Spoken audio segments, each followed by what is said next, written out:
Madame, Monsieur Yorana, merci d'être parmi nous dans Manihini. Ce soir, nous allons parler des conséquences du changement climatique en Polynésie avec Jérôme Petit. Bonsoir. Bonsoir. Merci d'avoir accepté notre invitation. Vous êtes chercheur à la station Gump, l'antenne de l'université de Berkeley, située à Moorea.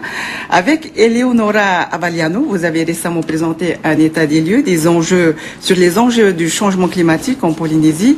Mais avant de revenir plus en détail sur les résultats de vos recherches, regardons un reportage de Thomas Chabrol. Le processus est enclenché et les changements climatiques n'épargnent pas la Polynésie.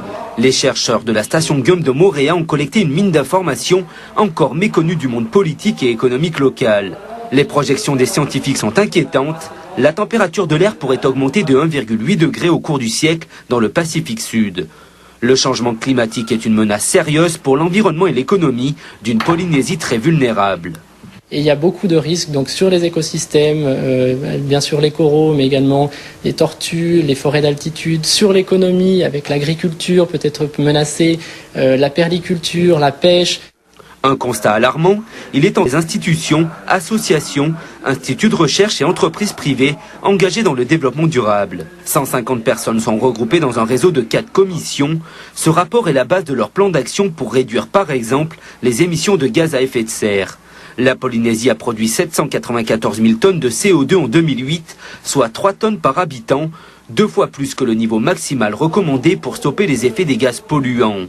Principale cause, le transport terrestre, qui produit 55% des émissions. La production d'électricité représente 45% de cette pollution. Je pense que ces données étaient vraiment nécessaires et ce qui était aussi nécessaire, c'était de mettre tous les acteurs en réseau. Parce que chacun travaillait dans son coin, avait des éléments de réponse à sa mesure. Et donc on ne savait pas forcément ce que faisaient les instituts de recherche ou les privés.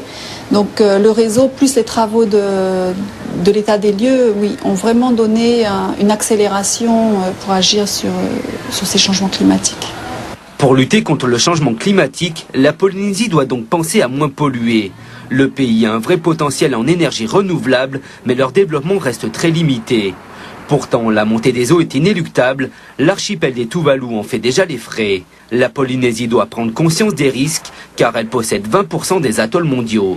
Ces petits océaniens-là doivent travailler en commun pour que cette problématique-là soit prise, disons, au plus haut lieu. Le sommet de Copenhague pourrait être un point fondamental pour pouvoir faire dire aux régions qui sont bien industrialisées que, vous, ce que vous faites là-haut chez vous, c'est qu'au sud, chez nous, on paye les dégâts. Et face aux menaces du climat, la sensibilisation de la population est une mesure prioritaire pour atténuer le changement climatique. Jérôme Petit, la situation de la Polynésie est-elle réellement alarmante? La situation de la Polynésie est alarmante. En effet, on n'en parle malheureusement pas assez, mais le changement climatique en Polynésie est déjà observé. C'est-à-dire qu'on a déjà des observations du passé qui montrent une modification de différents processus climatiques. Par exemple, on a eu une augmentation de 1 degré de la température moyenne de la Polynésie depuis 30 ans. On a eu une élévation du niveau marin de 7,5 cm depuis 30 ans. Donc c'est pas beaucoup, 7,5 cm, mais ça a toute son importance pour l'ensemble des processus naturels. On a eu une augmentation significative des volumes des précipitations également 30 ans qui a été observée. Donc tout un tas de modifications déjà observées sur le terrain qui montrent que le climat change. Et bien sûr, les projections pour le futur sont d'autant plus graves et d'autant plus inquiétantes. C'est-à-dire ? Alors le GIEC, donc c'est le groupement, on appelle ça le GIEC, le groupement des experts internationaux sur le climat, prévoit, fait un rapport tous les 6 ans à peu près sur le climat mondial. Et donc il fait vraiment une analyse très détaillée, il consulte tous les plus grands climatologues du monde pour faire un très grand rapport présenté à l'ensemble des décideurs politiques mondiaux pour donner des indications sur le climat à l'avenir. Et il donne des indications pour la fin du siècle, généralement, d'ici 2100.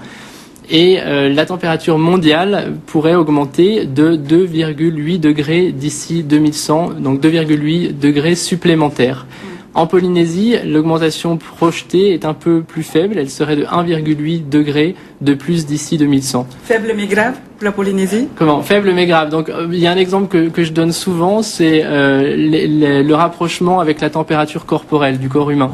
Donc si on a 1 degré de plus au niveau du corps humain, par exemple, si on avait 38 degrés de fièvre tout au long de la journée au quotidien, on peut imaginer les conséquences que ça aurait pour notre corps. Et donc il faut imaginer que pour la planète, c'est la même chose. Il y a énormément d'interactions dans la planète entre les écosystèmes, entre les espèces, entre les courants marins, entre les précipitations, qui sont tellement délicates qu'une modification même légère, donc comme 1 degré, pourquoi pas même encore plus, pourrait tout chambouler cet équilibre et finalement dégrader l'ensemble de ces processus écologiques. Alors, votre rapport le révèle, et vous le disiez tantôt, que la mer a monté de 10 cm en 30 ans. Est-ce normal au vu de la situation actuelle de la montée des eaux dans le monde ? C'est à peu près la même augmentation qui a été observée partout dans le monde.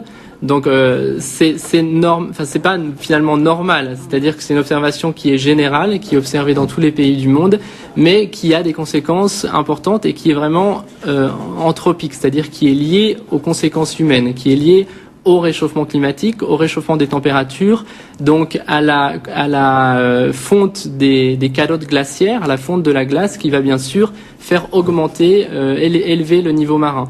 C'est une situation qui n'est pas normale, qui n'est pas naturelle, mais qui est observée dans l'ensemble des pays du monde. Alors, vous dites que c'est à cause de l'homme que nous arrivons à ce point-là aujourd'hui. N'est-ce pas tout simplement un cycle naturel ? Alors en effet, on entend souvent dans la presse principalement que des changements climatiques, la Terre en a connu, la planète en a connu depuis son existence. En effet, il y a eu énormément de changements, il y a eu des périodes glaciaires, il y a eu énormément de changements depuis les 3 milliards d'années que la Terre existe.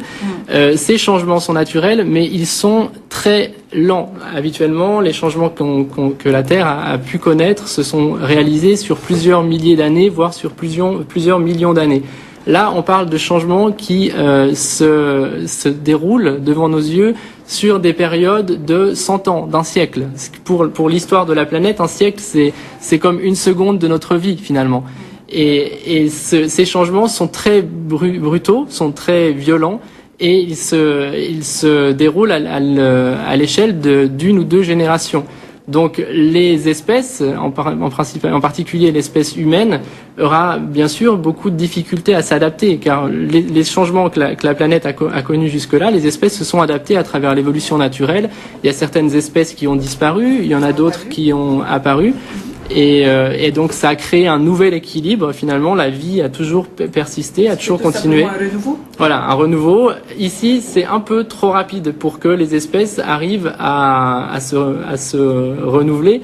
Donc, on aura certainement une érosion de la biodiversité. On aura de nombreuses espèces qui sont déjà en train de disparaître à cause du changement climatique. Malheureusement, on n'aura pas en contrepartie de création, de spéciation, de création de nouvelles espèces.